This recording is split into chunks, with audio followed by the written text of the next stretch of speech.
For the next portion of the NFL Divisional Fan Series, we bring you the NFC South. That is the Panthers, the Falcons, the Saints, and the Buccaneers. So I have four brand new fans coming on here to bring you four different perspectives for their team. And they are fantastic. They're fun to listen to. So I really hope you hang around and you listen to them. And this division has been changed and turned upside down with some new additions I think everybody knows about. So I hope you enjoy it. I hope you give it a listen, and always some feedback is helpful. So without any further ado, enjoy, everybody.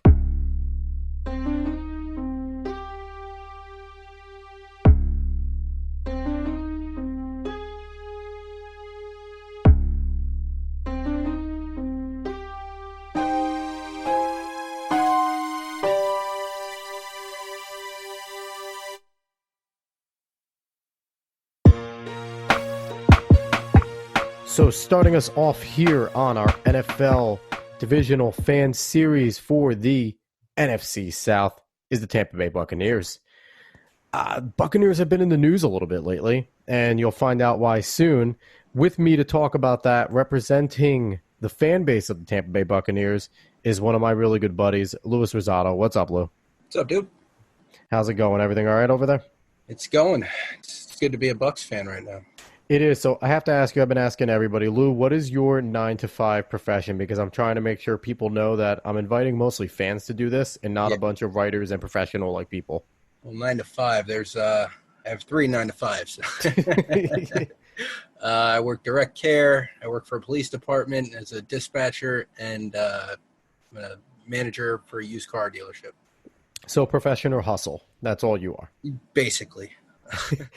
So also quickly, what is your first memory of being a Bucs fan? When did you start? How did you start? What comes about? Because you're a dude from New York up here. People would consider it upstate. Now that I live in here in this area, it's not upstate, but it's further than New York City. But what made you be a Bucs fan? Well, when I was younger, I'd say maybe when I was about 5, 6 years old, I used to spend every summer vacation in Tampa with my grandparents, and my grandfather was a big Bucs fan, and he got me into it. I mean, went to some training camps, and around that time it was awesome. I mean, they were selling the creamsicle and all that stuff. So I just best jerseys in sports. Yeah, I knew I liked the orange team when I was younger. So as they switched over and I got older and started realizing who Tony Dungy was, the head coach, and started having favorite players and whatnot, it was awesome. So did you start liking them during like the Steve Young, Vinny Testaverde time? Is that when they were basically being the quarterbacks at that time? I'm going to say I was really young. Like I said, probably around 5. So I don't really remember players from, when I was that young being a fan then. I really, as far as I can remember, started like heavily following them and realizing who was later on with, Dungy and, that whole, I'd say 2000s forward. That dominant teams that he had then. Yeah, that's a pretty good time to become a Bucs fan.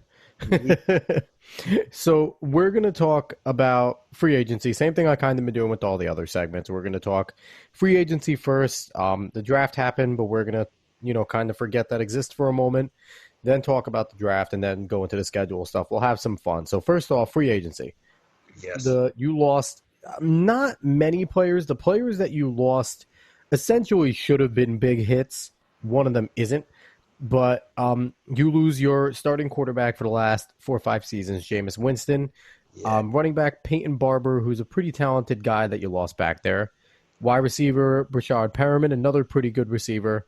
Offensive tackle DeMar Doxson, and defensive end Carl Nassib. Now your additions is what you're excited about. You got quarterback, the arguable GOAT, probably definitely the GOAT, Tom Brady. Comes down, leaves New England, goes to Tampa. Then you bring Blaine Gabbert in as the backup. Brady's buddy, Gronkowski, comes out of retirement to get traded down there. And then, you have a whole bunch of other guys that got trumped. Like you picked and you re-signed Ndamukong Suh to bring him back. Shaquille Barrett gets the franchise tag. You bring back JPP, sign Kevin Minter. A lot of other things that you guys did that actually have just as much, if not more, of an impact than what you did on the offensive end. Overall in free agency, I know your answer. How did you feel about free agency? How did you feel heading into the draft? I mean, free agency, I don't think it could have gotten any better. Yeah. They did a really good job. It's been a painful last few years since the new, well, not new anymore, the GM, Jason Lick, a couple years ago, wasn't really making many moves. And I didn't think we were going to get Tom Brady. I don't think any Bucs fan really thought that would ever come to fruition. But, I mean, it did. And it's awesome. No better feeling than to have a capable quarterback. I know Jameis could throw the ball, but he was better at throwing it to the other team than he was to his own receivers. So I'm excited to see what Brady can do. A lot of people are knocking him because of his age and whatnot, but I still think he's got it. If he didn't, he wouldn't play. And he's got more than enough weapons to do so. Yeah, it's interesting because I personally thought that he was either going to go to Tennessee because they were in a situation with Tannehill where they were iffy about bringing him back because he was on the back end of his deal. He was done. Yep. Or go out to Vegas because I didn't know what Gruden was like on Carr. Both situations were going to be really good, but he jumps into this Tampa Bay situation where, like you said, he has a million weapons out there. Yep. Now, it's a good transition to jump into what you guys did with the draft. So I'm going to go over your first 3 rounds because to me the guys in the first 3 rounds are the guys that are almost guaranteed to be on the team. So those are the guys that you kind of got to get to know. So we'll run through that real quick. First round, number 13 pick, Tristan Wirfs, tackle from Iowa. Second round, Antoine Winfield Jr., safety Minnesota, with great pedigree there because his dad was a fantastic corner in the league for 14 years. And in the third round, you guys get Keyshawn Vaughn, running back from Vandy. Those first 3 guys, you get some help in the front with Wirfs, who's arguably one of the top 4, if not one of the best tackles there. How did you feel about what they did to the first 3 rounds? Actually pretty good. I don't really follow college football that much, so I kind of hopefully just trust that they do and they know what they're doing. We definitely needed some help on the line. They addressed that. Even just looking this guy up and seeing what he can do. He's a freak athlete. Monster. 6'5", 320-pound dude that I think he ran like a 4.8 40, like crazy. There's a YouTube video going around of the kid standing in a pool and jumping straight out. So, that's good. Brady needs that if we're going to keep him healthy for 2 years. Antoine Winfield Jr., excited about that. I didn't think we were going to go secondary because we did a pretty good job last year with drafting some young guys, and I thought we were just going to develop on that, but that looks like it's going to be a home run. Yeah, I think that was kind of a pick where he was there and they didn't expect him to be there, and they were just kind of too good. Like, you couldn't pass up on that type of talent where they were in the second round. Yeah, exactly. And then they went for running back. I mean, we need a running back. Again, I don't know much about college football players, but to me, it kind of seems as if they're giving Brady what he wants and just his comfort zone. Those fast receivers, the running backs that can be receivers, and just take those little 2-yard passes and turn them into 15 yards and whatnot. And hey, if this guy can do that, I'm all for it. Absolutely. Now let's jump into the last few rounds. You didn't have a 4th-round pick. You had 2 7th-round picks, a 5th and a 6th. In the 5th, grab Tyler Johnson, wide receiver, Minnesota. 6, Khalil Davis, defensive tackle, Nebraska. 7th round with 241, a guy that I actually coached when he was a freshman in high school, which is bizarre. Chappelle Russell, outside linebacker, Temple, which I'm going to ask you who's going to make the team, and I'm going to demand that you say Chappelle Russell. And in the 7th round with 245, you take Raymond Calais, running back, LSU. Now, I'm going to ask you that question. Out of these guys, you may not know college that much, but in terms of your own internal needs on the team, kind of, which one of those 4 guys do you think has the best chance of making the team? I'm going to say Tyler Johnson. It's the wrong answer. Yeah. only because they need a third receiver Mm-hmm. to kind of go with Evans and Godwin and whatnot. But I think he can get it done. He's a very fast dude that he catches everything. And they need that slot guy. I think he could fit that. As far as Russell, yeah, I mean there's always special teams, you know. Yeah. Yeah. They've got a pretty stacked receiving core. The defense, they have a good rotation coming in and out. Who knows if he can fit in that rotation? And you know, he's learning from three really good linebackers. You know, we got Shaq Barrett, Levante David, and Devin White. And man, he's set. You know, You know how high I am on Levante David. You know, when we worked together for underrated. 2 years and change, and I said to you flat out, he's the best middle linebacker in football next to Luke Kuechly. It might be those two. And now, obviously, Bobby Wagner coming in with the Seahawks. Like, it's really the production of Levante David is actually down to his standards, and it's 120 tackles a year. So that's still ridiculous. Absolutely. I was excited to hear Kuechly retiring, but then that leaves that number one linebacker spot in the NFC South wide open, and I think it's Levante David. Oh, yeah. Hands down. Not even close. All right, so lastly, what we're going to talk about the schedule a little bit. So, like I've been doing with everybody else, the 6 conference games that you play are always important, so I want to kind of jump away from those for a second. And fun fact for you, everyone so far that I've done these little segments on, whenever I've said, you know, if the Buccaneers were on the schedule, 95% of them pointed to it.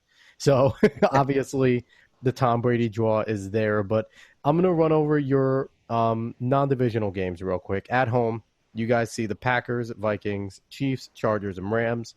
Away, you guys see the Lions, Bears, Broncos, Raiders, and Giants. Out of those games that I just mentioned, which one are you the most excited to see this new look Bucs go up against? All of them. But if I had to pick one, I'm going to say the Giants, only because they're going to be up here. I get to go down, you know, with family and whatnot. You guys have the rivalries, and that Giants Bucks rivalry has actually been pretty decent the last few years. So I'm excited about that at a fan perspective. But all the others, I'm going to say maybe the Chiefs.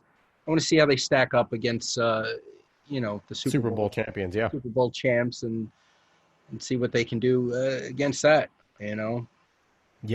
Yeah, definitely. It's always, you know, stacking yourself up against the champs. It's a home game, so it's going to be nice to see what they could do at home. The fan base is going to be rocking, so that's going to help. So overall, your outlook for the year, you obviously are ecstatic. Again, we don't know exactly what's going to happen. Father Time could come and bite Tom Brady. We don't think it's going to happen. Good. Well, overall, what is your outlook on the year? Are you super positive going into the year, more positive than you have been basically since Jameis Winston was drafted and he was supposed to be really good? Like, what is your outlook right now? There's only been one other time I was more confident than this, and when I was, I believe I was a junior in high school. The year the Bucks won the Super Bowl, I called it. I told, we were at football practice. All my buddies were sitting there talking football, and I was like, "Nah, the Bucks are going to win it this year." I don't know if I just said it just to say it at the time, but yeah, you say a lot. It ended up being Nostradamus. But I went that year, and I saw them down at training camp, and I was like, "Man, Mike Allstott is plowing people over. Yep. Sapp, Brooks, John Lynch, everybody's doing their thing." Brad Johnson was the quarterback, I believe, there. Keyshawn was still there. Yep. Michael Pittman Sr. Yeah. Wow. But, you know, I'm confident then, and I'd say I'm about the same with this one. I don't want to sit here and say, yep, Super Bowl off the bat, because there's a bunch of new guys, and they're going to have to learn each other. And, you know, with the whole virus and everything going on right now, I'm sure that's slowing down meetings and training camps and rookie camps and whatnot. But I see 10, 11-win season and playoffs. You know, anything's better than what we've been doing. And I would love to win a Super Bowl, you know, one of these 2 years, if not both, that Brady's with us. All right. So, you mentioned wins. I want a concrete prediction. Give me the wins, give me the losses. What are you predicting the Bucs do this year? Oh man, we got 16 games. Yep. I'm gonna say, I'll say 10-6. You were definitely tempering on saying something ridiculous and held yourself back, No, which is no. which is funny because it's interesting because when I talk to everyone, especially people that have good teams, it really takes everything in them to not be like, yeah, 15-1, 14-2, Yeah. It takes everything in them to not say that. But so 10-6 in playoffs is what you're saying? 10-6, 11-5. When they won the Super Bowl, they were 12-4.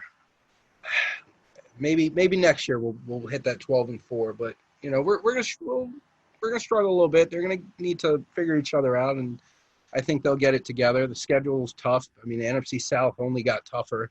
Yep. It's an arms race between the Saints and the Bucs at this point. So the Yeah. rivalry has always been good, and it's just gotten better. Definitely, definitely. All right. Well, that was Louis Rosado.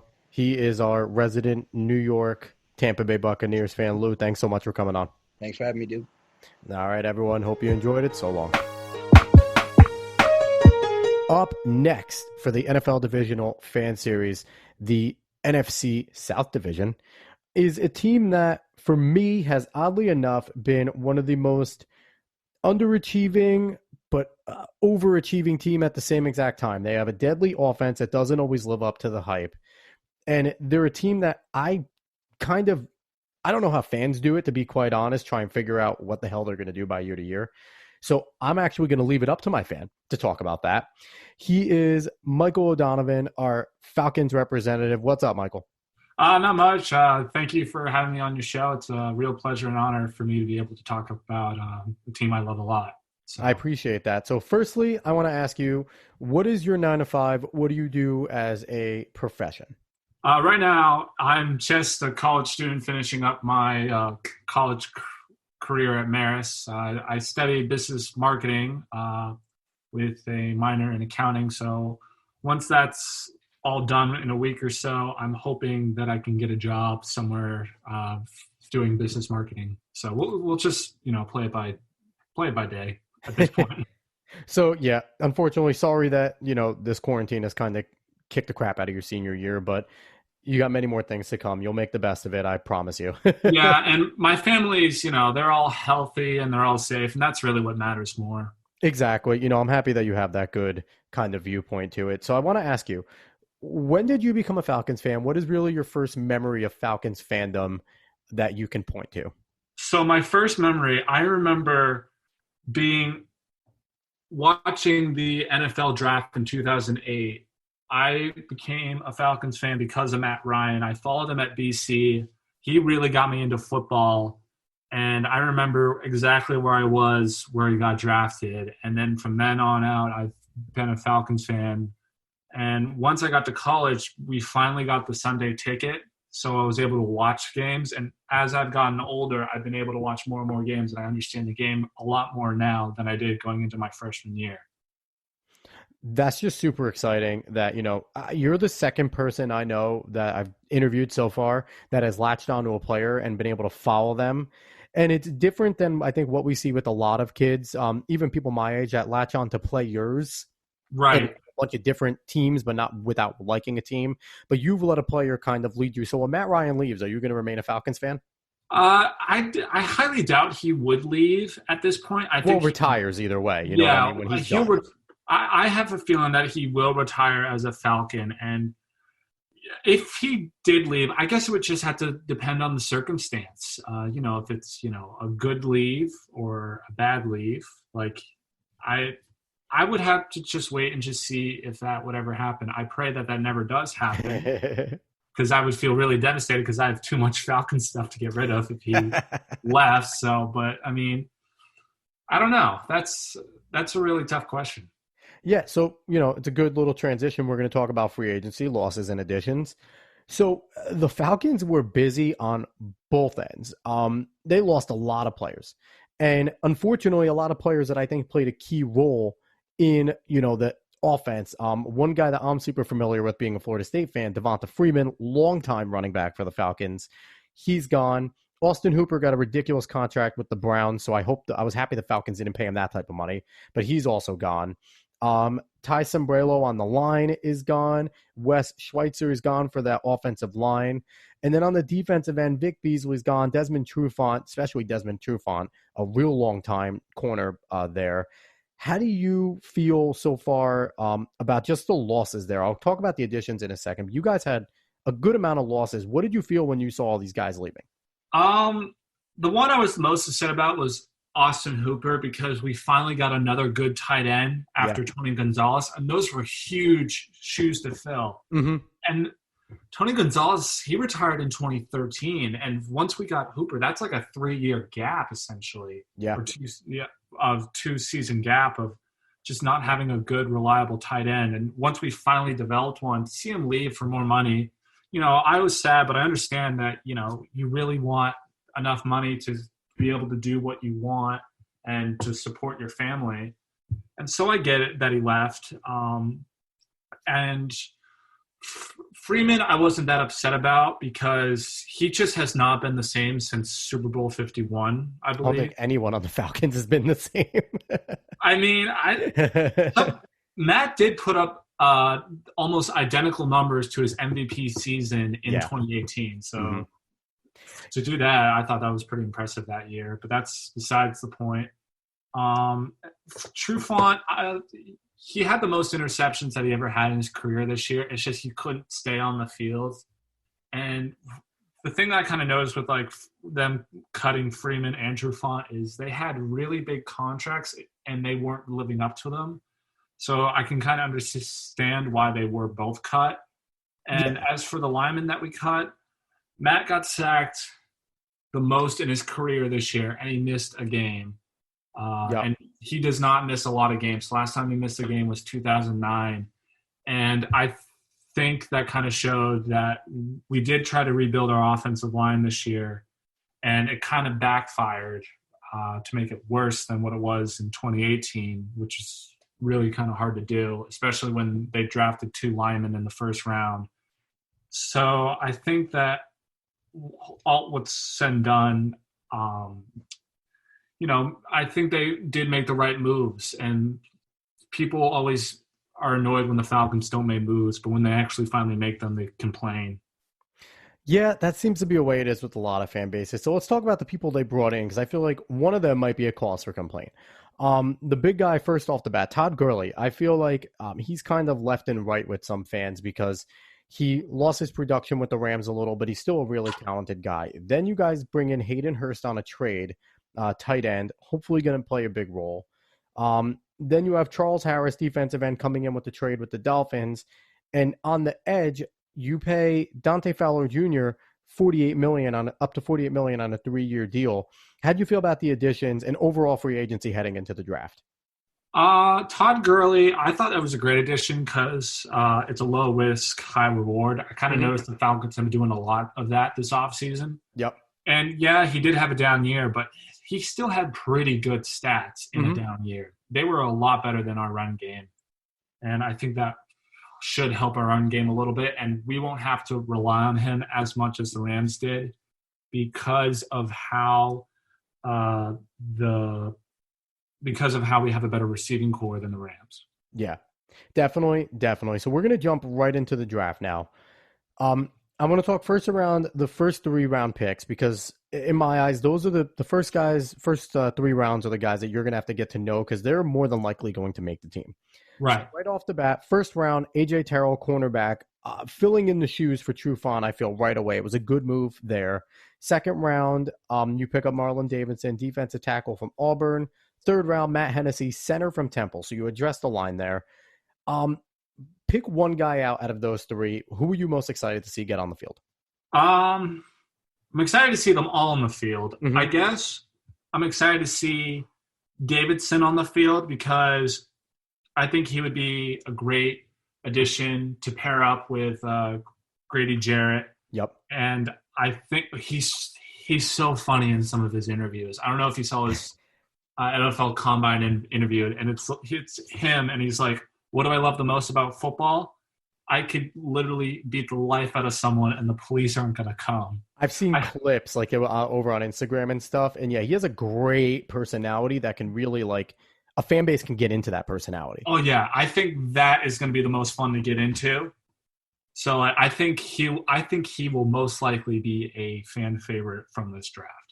That's cool. It's always exciting when you can get those type of guys. I'm a Jets fan, and we got Micah Becton. And Becton seems to be a very similar guy. He's very out there. He's very interactive with Jets faithful already. So he's exciting. Let's talk about your last 3 drafts. You had 6 picks, 2 in the 4th round, 1 in the 7th.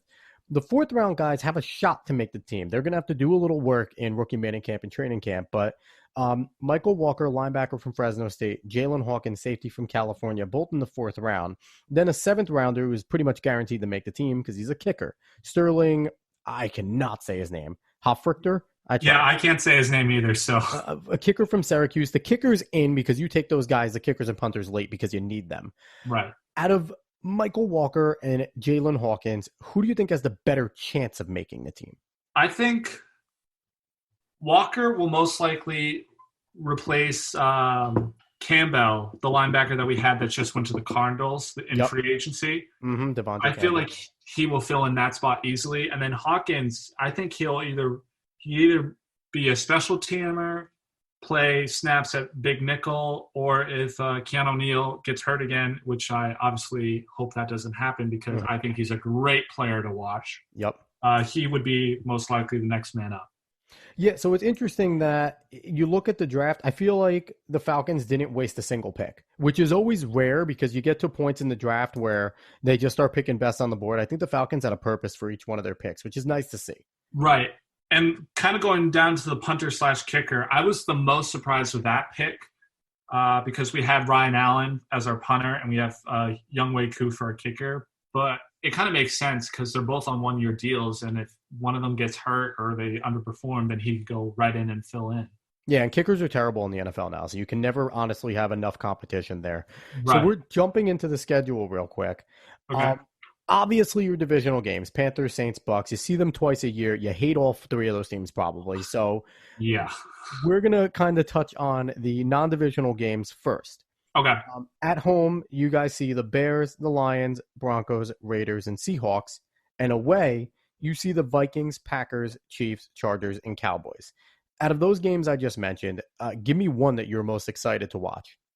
The one that I'm most excited to watch, either for at home or away or both? At home or away. Just give me one big one. I feel like the one that will be the most exciting and will be the biggest statement is when we go against the Packers, because the Packers, when they have Aaron Rodgers, they're always really, really strong. Mm-hmm. And they're always a contender, and everyone loves Aaron Rodgers. So I think that if we could go into Lambeau and win that game, whenever this part of the season that we go against them, that would be huge. That would definitely, unfortunately, you might get to see Jordan Love if Rodgers forces his way out of there. So yeah, that's true. But I mean, anything can happen between now and then. I think we'll most likely see Rodgers over Love. All right, so I'm going to give you a chance. Buccaneers. Everyone wants to talk about the Bucs if they're on the schedule. Right. How excited are you to see Tom Brady play in a Buccaneers uniform against your team twice? I mean, I'm not a fan of Tom Brady, and it kind of sucks because I'm from Maine, mm-hmm. so everyone around me is a New England fan, and that whole year after Super Bowl 50 run, being up here was so rough because no matter where I went, I literally saw like Super Bowl 51 chants or that stupid barstool flag. I hated it so much, but it's kind of seeing Brady in our division twice a year is going to make everyone respect the NFC South that much more. And if mm-hmm. the Falcons could go in and beat him twice or at least once, we'll start to get more of a better reputation amongst fans if we can go in and be like, hey, we just beat the GOAT on his new team. Is this kind of a revenge for the Super Bowl? If you do get a chance to beat him and Gronkowski now, is it going to be a little bit of a revenge from losing that Super Bowl to them when they were the Patriots? Nothing will ever be full revenge for me mm-hmm. until they go win a Super Bowl, whether it's against the Patriots or if they have to go through Tampa Bay to get to the Super Bowl and win, like it'll be satisfying like for a little bit because, there are rivals. Yeah. And it always feels great to beat a rival once or twice. Yep. But it won't feel really satisfactory unless it's Matt holding a Lombardi trophy. There it is. All right, so last but not least, I want a concrete record prediction now. What do you think the Falcons are going to do this year? Typically, my hope for the season is really simple, just to make it to the playoffs. Like, that's what the bar I typically set. Mm-hmm. Because set a low bar, hope they give it 110%, then go from there. I think they could probably go 11-5. 11-5. All right, I like it. All right, so that wraps out this segment. Michael O'Donovan, Falcons fan representative, thank you so much for coming on, my man. No problem. Thank you for having me. My pleasure. All right, and everyone, hope you enjoyed it. So long. Continuing with the NFC South, we have the Carolina Panthers, a team that seemingly is going over a college-level revamp where the seniors all graduated, and now we're trying to figure out who the hell's still on the team type of deal. It is something that's pretty bizarre. New head coach, a lot of new faces. We'll talk about them, and we're going to talk about them with their fan representative, one of my good buddies, Kyle Conrad. What's going on, Kyle? Hey, Alex. How you doing? Thanks for having me. Yeah, doing pretty well. So I ask everyone, I'm asking you too, what is your 9 to 5? Are you a sports talk radio professional or TV guy? What do you do? Far from it. I am a manufacturer for medical products and environmental products. So the average fan, the guy that watches every Sunday and eats, sleeps, and breathes it, but isn't doing it for a living. Yes, exactly. Absolutely. So I have to ask you, and it's been fun getting everybody's stories for how they became a fan, but what is your first memory of being a Carolina Panthers fan? This is a pretty good one. I used to be a pretty big troll in the NFL scene. I never really had a team. I just kind of, picked apart at everybody else's. And then people started telling me, you can't make fun of my team unless you have a team so I can make fun of yours. So I proceeded to put all 32 teams into a hat and pulled one. And I got the Carolina Panthers, and I've been stuck with them ever since. This is quite literally probably my favorite story that I've heard so far. And the fact that you have stuck with them for all of these years just makes it all the better story. So it's great. So how long ago did you do this about? It was the year before Cam was drafted. So that's a long time ago now. Yeah, it's been, 8, 9 years, 10 years maybe? Almost a decade of fandom via hat draw. Yes. That's amazing. Yeah.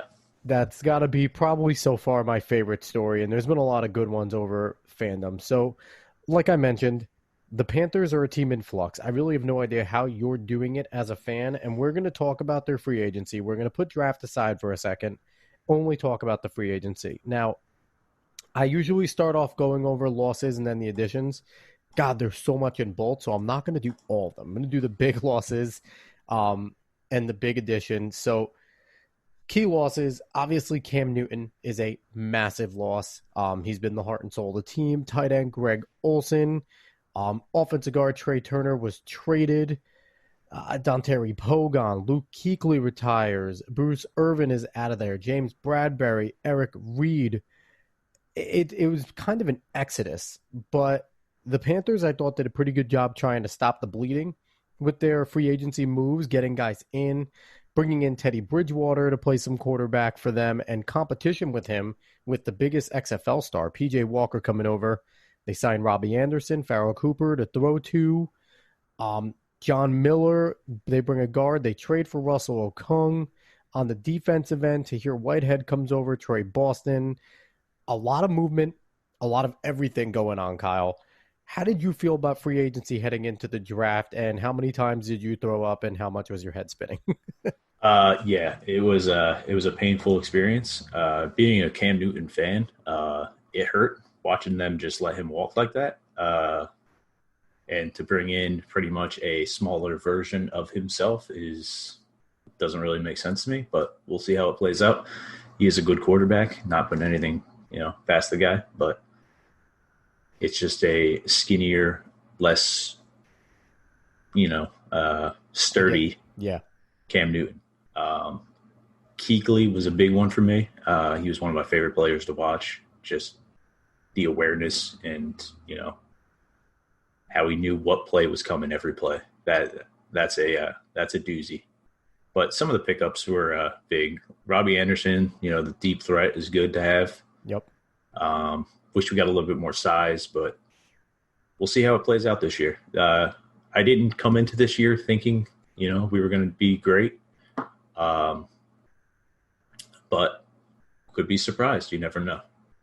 Yeah, you never know. You got first-year coach Matt Rule coming in. He's going to implement his own style, and maybe it's not a bad thing that he's kind of going to have a fresh slate to do it with. So we'll see what he could do there. So going into the draft, were you feeling low? Were you feeling high? Or was it kind of neutral, understanding that it will be a rebuild? Yeah, I mean, it was kind of neutral. I was kind of hoping that we would go for, that big receiver, somebody that can go up and get the ball. But as you'll find out, we went the complete opposite direction. Yeah, so we are going to jump into the draft, and it was the first ever I've seen where it was literally all defense. So we're going to talk about the first 3 round guys, for round 1, 2, and 3 guys. You didn't have a 3rd round pick, but in the first round, 7th pick, you picked Derek Brown, defensive tackle from Auburn, who's a monster. In the 2nd round, you have Yetur Gross-Matos, defensive end out of Penn State, who I really like coming out of there, a really good pass rusher.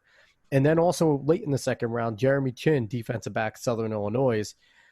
When you're watching the draft, you see these 3 picks come off the board. It's all defense. How are you feeling so far about it being all defense at this point? I mean, to be fair, I don't think there is a spot besides running back that we are, glued in at. Mm-hmm. So I wasn't that upset. Derek Brown is a huge pickup. I was kind of excited about Jeremy Chin. We need a lot of help in that backfield. Oh, yeah. They've been struggling for 2-3 years with stopping a big pass. It's been ugly. Yeah. It's been a long time since the secondary has been feared. The front 7 has been good for a long time with Kuechly backing them. He kind of puts everyone in place, but he can only do so much for the 4 guys playing behind him. Yeah. So let's jump into the day 3 guys, the guys that maybe on the Panthers, they have a decent chance of making the team in some sort of way because they went defense all over again, and we know the defensive help that they need. In the 4th round, they picked Troy Pride Jr., cornerback of Notre Dame. 5th round, Kenny Robinson, safety from West Virginia. 6th round, Bravion Roy, defensive tackle, Baylor.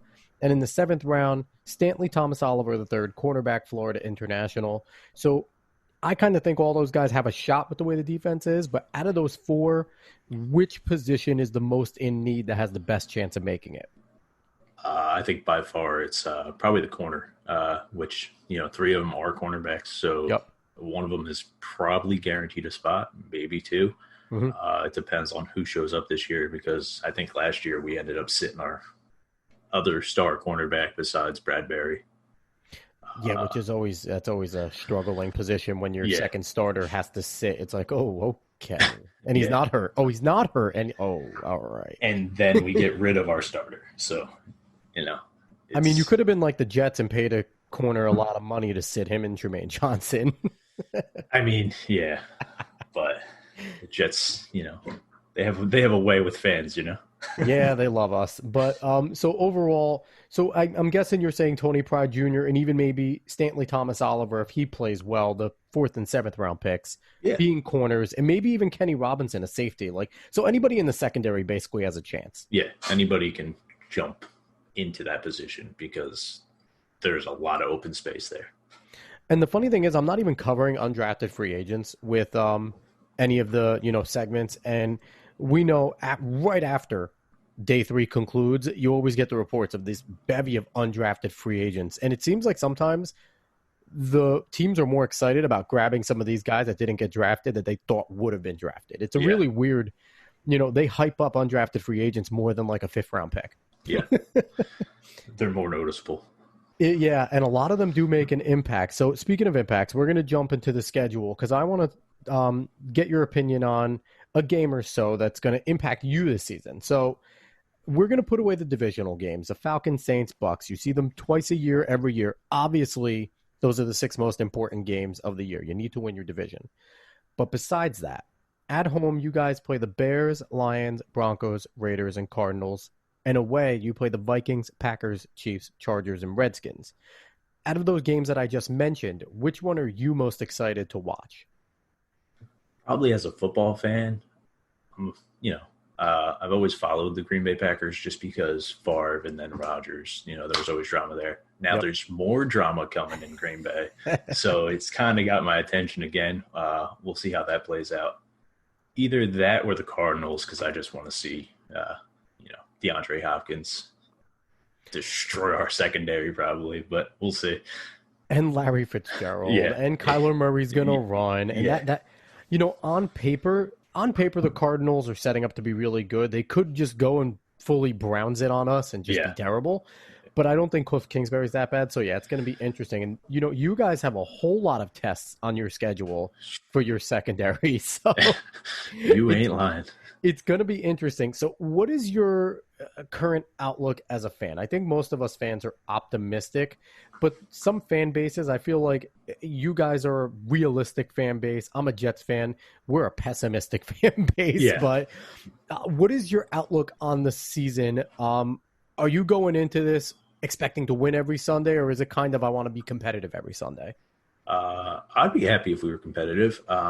Do I think we're going to be there? I don't know. I think I have to watch this team play because, I've never seen this team play besides McCaffrey pretty much. It's insane. But, I think it's literally going to be a one-trick pony in the NFC South. I think Tampa Bay's and, Drew Brees are going to run away with this. It's going to be a two-team race all the way to the end. I think Carolina and Atlanta have a lot of work to do next season.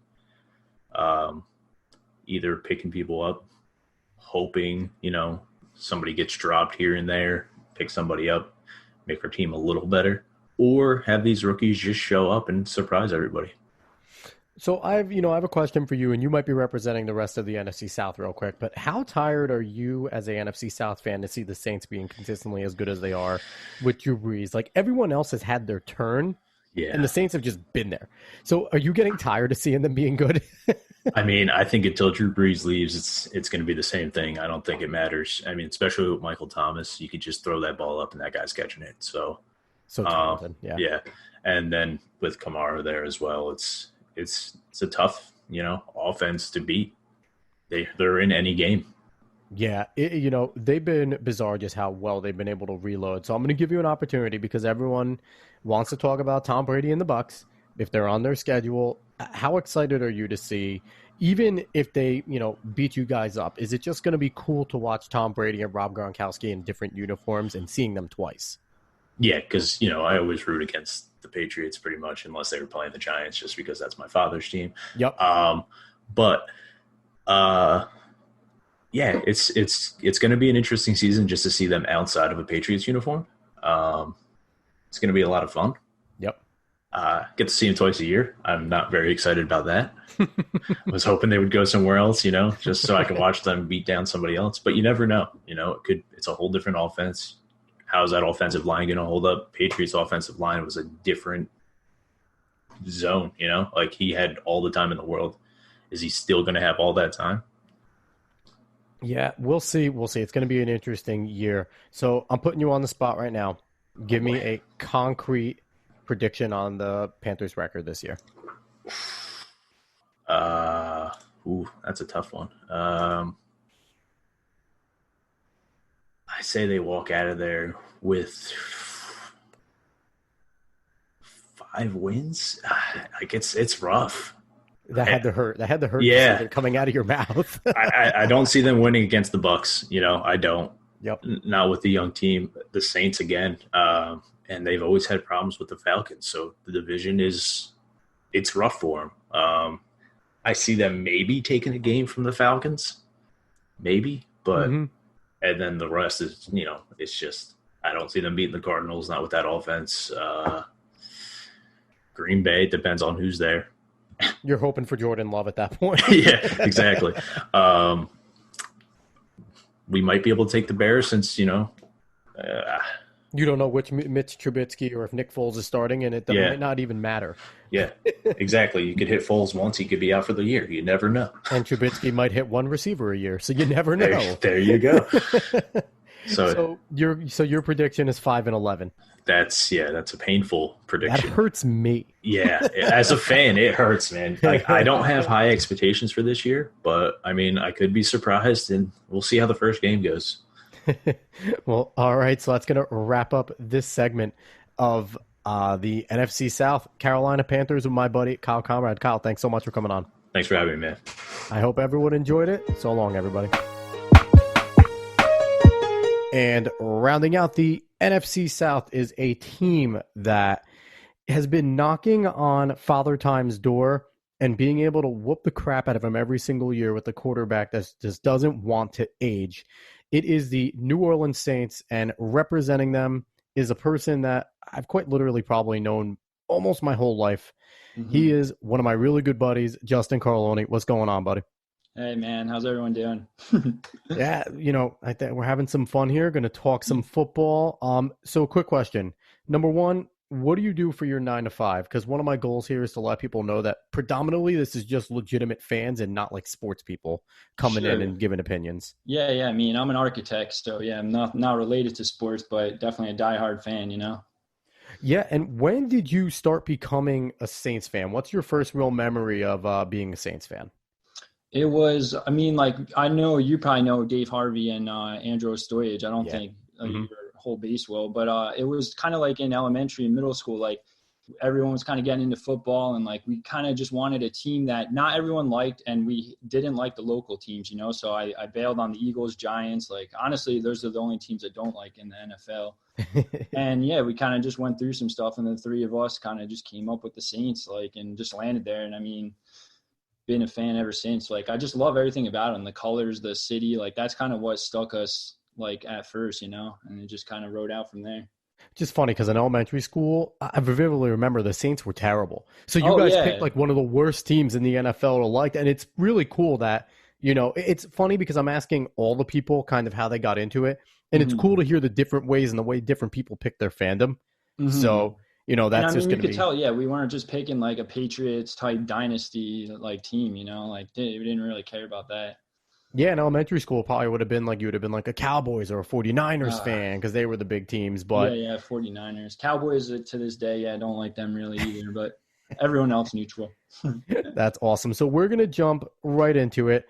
We're going to talk free agency first. We're going to pretend the draft hasn't existed yet, even though it just happened. But I want to get your opinion on what they did. So first, the players that they lost.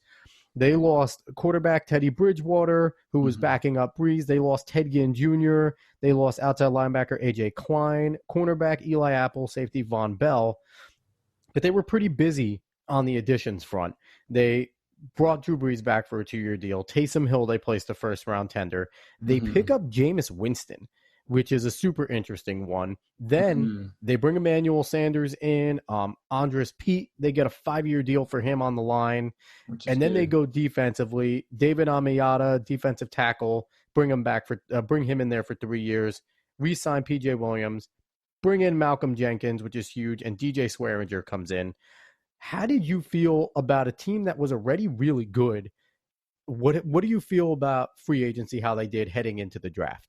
Sure. I mean, I'm pretty sure, I feel like we lost most free agents in the whole NFL. I'm not sure if that's actually a fact, but like you said, close. I think we definitely took some hits. I mean, the re-signing was good. Losing Apple, I think like he was a little inconsistent for us, but I mean, I think he was one of the big losses. Bridgewater, I mean, he kind of showed up going 5-0, but honestly, like people that might have not watched those games, I feel like our defense and our special teams really did a lot of work during those games when Breeze was injured, So Bridgewater to me wasn't exactly the star. I'm not putting him down, but I still think that's a big loss. Klein too. And yeah, I mean, I don't know. I think we did good. Like you said, we got some big additions. I think Jenkins is going to be huge. Not losing Onyemata, Breeze, and Hill. I mean, and Pete's like like a key core like on our line. Yeah. I love him. So I think we did well. I mean, you're going to take some losses and some wins every time. Yeah. So how did you feel about Jameis Winston coming in? Obviously, the quarterback situation there, Drew Brees, father time is going to catch him, unfortunately. Of course. And now you have Taysom Hill, who is on a 1-year tender now, and you bring in Jameis Winston for a year. Do you feel like that's going to add legitimate competition, or is this kind of a way of the Saints being nice, like, here, Jameis, let's get you a leg up. We've played you in the, we've seen you in the division for so many years. We respect you. Here's a stop. We'll trade you at the trade deadline to a team that needs you. Taysom Hill's our guy. Or do you feel like they don't trust Hill and they might want to go with Winston?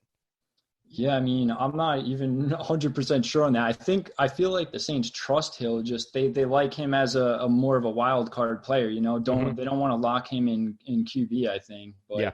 I mean, everyone's seen Hill. Like he's pretty much good wherever you place him. Yeah, he's a Swiss Army. Winston, I don't know. I was not expecting that, honestly. That kind of came out of left field, in my opinion. And Jameis Winston can see now. He got LASIK. He has 20/20 vision. So that we'll see if this version of Jameis Winston, I have my other show with my brother. I joke that he's going to come into training camp and replace Drew Brees this year. Obviously, he's not going to. But, it's very interesting. So we're going to jump right into the draft now. Sure. Saints only had 4 picks, but they had 3 in the first 3 rounds. First one they got was Cesar Ruiz, a center out of Michigan, which is super important because you're going to need somebody to protect Breeze, and Ruiz is ready to come in and play right away. And then you had 2 third-rounders, Zach Baun, outside linebacker, who somehow fell to you guys in the 3rd round. He's one of the better outside linebackers in the whole draft. And Adam Troutman, tight end out of Dayton. And I'm just going to touch on your last guy. You went 7th round. You didn't have one until the 7th round again. Tommy Stevens, quarterback, Mississippi State. I don't think Stevens is going to make the team. I really don't. I think he was just kind of a guy you were going to give a shot, maybe re-sign to the practice squad. Sure. How do you feel about the first 3 picks? Yeah, I mean, I wasn't even really aware of, like, the 3 of them, to be honest. Like, I didn't know much about him. Cesar Ruiz being from New Jersey, I thought that was dope. But, like, my big choice is obviously, like, Saints. Everyone knows our offense is, like, pretty strong and has been the past, like, I'd say 3 years, easy, 2 to 3 years, So we obviously want to pick up some defense. I think Ruiz is going to be pretty awesome. I mean, to get him in the 1st round as a center, I'm sure he's going to be amazing. I don't really know much of his stats, though. And Vaughn, I mean, I know he's had a good amount of sacks in his career, his college career, so definitely looking forward to him too. Yeah, definitely. Whenever you can get those Big Ten linebackers, guys coming out of Wisconsin, Ohio State, Michigan, all those types of schools, usually they come and they pan out. And if they're not stars, they're at least consistent starters in the NFL. So you guys definitely got someone there that's going to, do some damage for you. And lastly, we're going to jump right into the schedule. We'll talk about it. Now, obviously, the divisional games are the important ones. Your Panthers, Falcons, Bucks. You see them twice a year. Sure. I will give you a chance to talk about the Bucks game in a second because obviously there's a lot of excitement there. Yeah. But your non-divisional games, the Packers, Vikings, Chiefs, Chargers, 49ers at home and away, Lions, Bears, Broncos, Raiders, Eagles. First, the non-divisional games. Any of those teams that I said kind of jump out at you that you'd be excited to watch play? Yeah, I mean, I always like playing the Vikings and the Eagles mainly because, like, the Vikings, obviously we had our bad fall off in the playoffs. That was awful. Minnesota Miracle. So we kind of had a grudge with them ever since, and then again knocked out of the playoffs. So I mean, kind of disliking the Vikings right now, and I mean, I want to get into those games. So there's always like a good vengeance, when we get into them. And the Eagles, you said, why the Eagles? Basically because you grew up in, almost Eagles country and we just hate them? Oh, yeah. I mean, it's a local thing. Obviously, you didn't pick the Eagles. I mean, you're a Jets fan, but, like, we have a lot of just friends even, that are Eagles fans just because we live in New Jersey. So, I mean, it's been fun, like, we've always had good rivalries, and we've knocked them out of the playoffs before, and it was fun messing with everyone. And I had Taji, like, end up, like, putting a Saints profile up. It was pretty awesome. Like, Definitely been fun. In your, and the NFC South is going to be a difficult division. I feel like it's always a tough division. Even on the down years, it's just something about the division that they just beat each other up. The Panthers are obviously in a retooling mode. If Teddy can get going for them, they could be a tough team. The Falcons have Matt Ryan, and now the Buccaneers. I'll give you a shot. How excited are you to watch Brady and Breeze battle 2 times this year? I mean, it's pretty amazing, honestly. Like I mentioned before, like I think Brady and Breeze, like I always wanted that to be like the Super Bowl, you know. I wanted to see them just to prove everyone that Breeze can definitely take down Brady, you know. Like, I mean, he took down Manning and the Colts in our one-time chance that we had in the Super Bowl, you know. So I think he's a champion, like a true champion, and just won't lose when the moment's there. But if we can't get there, we can't get there, you know. So, yeah, seeing him twice a season is going to be pretty epic, honestly.